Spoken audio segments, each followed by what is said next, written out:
ಕಳೆದ 3 ದಿನಗಳಿಂದ ಸುರಿದ ಮಳೆ ಬೆಂಗಳೂರನ್ನ ಹಿಂಡಿ ಹಿಪ್ಪೆ ಮಾಡಿದೆ.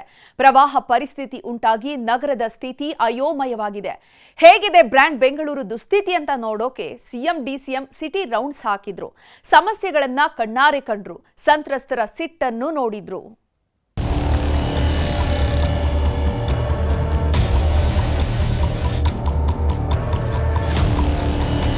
30 ವರ್ಷದಿಂದ ನೋಡಿ ಸಾಕಾಗಿದೆ. ಸಾಯ್ಲಿಲ್ವಲ್ಲ ಅನ್ನೋ ಒಂದೇ ಉಳಿದಿರೋದು.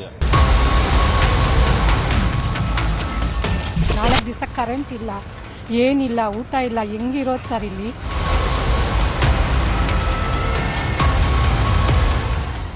ಮೊನ್ನೆ ನಿನ್ನೆ ಇವತ್ತು ನಿರಂತರ ಮಳೆಗೆ ಅರ್ಧ ಬೆಂಗಳೂರೇ ಮುಳುಗೋಗಿದೆ. ಇಂಥ ಬ್ರ್ಯಾಂಡ್ ಬೆಂಗಳೂರು, ಗ್ರೇಟರ್ ಬೆಂಗಳೂರು ಪರಿಸ್ಥಿತಿ ಹೆಂಗಿದೆ ಅಂತ ನೋಡೋಕೆ ಸಿಎಂ ಸಿದ್ದರಾಮಯ್ಯ, ಡಿಸಿಎಂ ಡಿಕೆ ಶಿವಕುಮಾರ್, ಸಚಿವರು, ಶಾಸಕರು, ಅಧಿಕಾರಿಗಳೆಲ್ಲ ಮಳೆಹಾನಿ ಪ್ರದೇಶಗಳಿಗೆ ಬೆಳಿಗ್ಗೆ 11:30ಕ್ಕೆ ಬರ್ತೀವಿ ಅಂತ ಹೇಳಿದ್ರು. ಆದರೆ ಮಧ್ಯಾಹ್ನ 1 ಗಂಟೆಗೆ ನಗರ ಪ್ರದಕ್ಷಿಣೆ ಶುರು ಮಾಡಿದ್ರು. ವಿಧಾನಸೌಧದಿಂದ ಐಷಾರಾಮಿ ಎಸಿ ಬಸ್ ಹತ್ತಿ ಎಲ್ಲರೂ ಕೂತ್ರು. ಅದೇ ಬಸ್ ಹಿಂದೆ ಕೋಟಿ ಬೆಲೆಯ ಕಾರಿನ ಹಿಂದೆ ಅಧಿಕಾರಿಗಳ 10 ಕಾರುಗಳು ಹೊರಟು.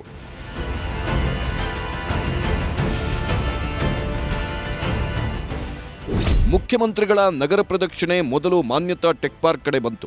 ರಸ್ತೆಯಲ್ಲೇ ಕಾರು ನಿಲ್ಲಿಸಿದ ಅಧಿಕಾರಿಗಳು ಮೊದಲೇ ರೆಡಿ ಮಾಡಿ ಇಟ್ಕೊಂಡಿದ್ದ ಮಳೆಹಾನಿ ಪ್ರದೇಶಗಳ ನಕ್ಷೆಯನ್ನ ಸಿಎಂ ಡಿಸಿಎಂ ಸಾಹೇಬರಿಗೆ ತೋರಿಸಿದ್ರು. ಕೋರ್ಟ್ನಲ್ಲಿ ಕೆಲವು ಕೇಸ್ಗಳಿವೆ ಅಂದ್ರು. ಮಾಹಿತಿ ಕೇಳಿಕೊಂಡ ಸಿಎಂ ಡಿಸಿಎಂ ರಸ್ತೆಯಲ್ಲೇ ಮತ್ತೆ ಬಸ್ ಹತ್ತಿ ಹೊರಟರು. HBR ಲೇಔಟ್ನಲ್ಲಿ ತುಂಬಿ ಹರಿಯುತ್ತಿರುವ ರಾಜಕಾಲುವೆ ಜಾಗನ ವೀಕ್ಷಣೆ ಮಾಡಿದ್ರು.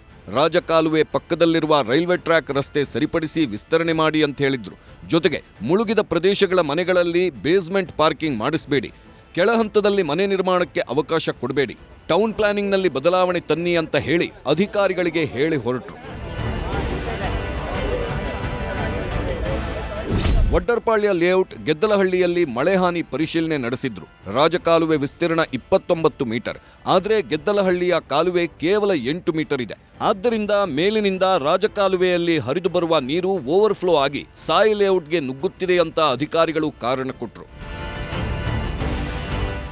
ಮಳೆಯಿಂದ ರಸ್ತೆಯಲ್ಲೇ ಚೇರ್ ಹಾಕೊಂಡು ಕೂತು ನಿನ್ನೆ ಪ್ರತಿಭಟನೆ ಮಾಡಿದ್ರಲ್ಲ, ಅದೇ ಸಾಯಿ ಲೇಔಟ್ಗೆ ಸಿಎಂ ಡಿಸಿಎಂ ಹಾಗೂ ಅಧಿಕಾರಿಗಳ ದಿಬ್ಬಣ ಬಂತು.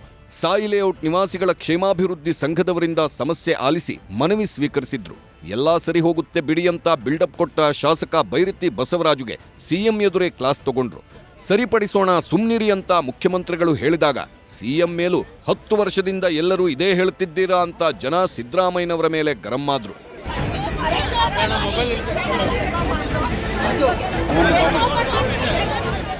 ಪಣತ್ತೂರು ರೈಲ್ವೆ ಅಂಡರ್ಪಾಸ್ ಕೆಳಗೆ ನೀರು ನಿಲ್ಲುತ್ತಿರುತ್ತೆ, ಸರಿಪಡಿಸಿ ಅಂತ ಜನ ಗೋಳಾಡಿದ್ರು. ಜನರಿಗೆ ಮಹದೇವಪುರ ಮಾಜಿ ಶಾಸಕ ಅರವಿಂದ್ ಲಿಂಬಾವಳಿ ಸಾಥ್ ಕೊಟ್ರು. ಎಲ್ಲರಿಂದಲೂ ಸಮಸ್ಯೆ ಕೇಳಿದ ಸಿಎಂ ಸರಿಪಡಿಸ್ತೀವಿ ಅಂತ ಹೇಳಿದ್ರು. ಆಗ ಸಚಿವ ಬೈರತಿ ಸುರೇಶ್ ಬಿಜೆಪಿ ಟೈಮಲ್ಲಾದ ಕಳಪೆ ಕೆಲಸ ಅಂದ್ರು. ಆಗ ಬಿಜೆಪಿ ನಾಯಕ ಮಾಜಿ ಶಾಸಕ ಅರವಿಂದ್ ಲಿಂಬಾವಳಿ ಹೌದಪ್ಪ, ಯಡಿಯೂರಪ್ಪ ಟೈಮಲ್ಲಿ ಆಗಿದ್ದು, ನಮ್ಮವರೇ ತಪ್ಪು ಮಾಡಿದ್ದು ಅಂತ ವಾಗ್ವಾದಕ್ಕೆ ಬಿದ್ರು.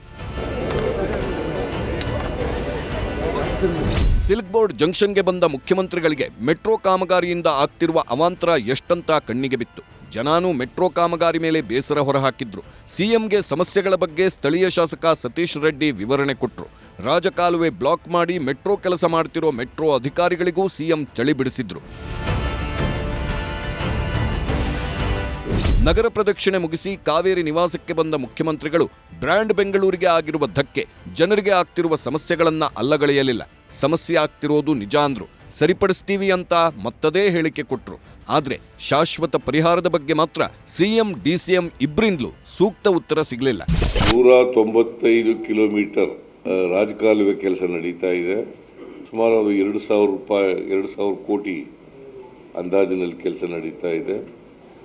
ಫೆಬ್ರವರಿ 26 ಒಳಗಡೆ ಮುಗಿಬೇಕು ಅಂತೇಳಿ ಹೇಳಿದ್ದೀವಿ. ನಾವು ಕೂಡಲೇ ಆಫೀಸರ್ಸ್ಗೆ ಇನ್ಸ್ಟ್ರಕ್ಷನ್ ಕೊಟ್ಟಿದ್ದೀನಿ. ಎಲ್ಲೆಲ್ಲಿ ಲ್ಯಾಂಡ್ ಅಕ್ವಿಷನ್ ಪ್ರಾಬ್ಲಮ್ ಇದೆ ಅದನ್ನೆಲ್ಲ ಫೋಟೋ ವಿಡಿಯೋ ಮಾಡಿ ಡಾಕ್ಯುಮೆಂಟ್ಸ್ ತೆಗೆದುಕೊಂಡು ಎಮರ್ಜೆನ್ಸಿ ಕ್ಲಾಸ್ನ ಉಪಯೋಗಿಸಿ ಡಿಸಾಸ್ಟರ್ ಮಾಡಿ ಒಡೆದಾಕಿ ರೋಡ್ನ ವೈಡನಿಂಗ್ ಮಾಡೋಂಥ ಕೆಲಸ ಮಾಡಬೇಕು ಅಂತ ಹೇಳಿದ್ದೇವೆ. ಎರಡನೇದು, ಎಲ್ಲೆಲ್ಲಿ ತಗ್ಗು ಪ್ರದೇಶ ಇದೋ ಅದಕ್ಕೆ KRD ಅವ್ರಿಗೂ ಕೂಡ ನಾವು ಮಾತಾಡಿದ್ದೀವಿ. ಇಮಿಡಿಯೇಟ್ ಇನ್ನೊಂದು ವಾರ 10 ದಿನದಲ್ಲಿ ಆ ರೋಡ್ ಓಪನ್ ಆಗೋಂಥ ಕೆಲಸ ಆಗ್ತದೆ.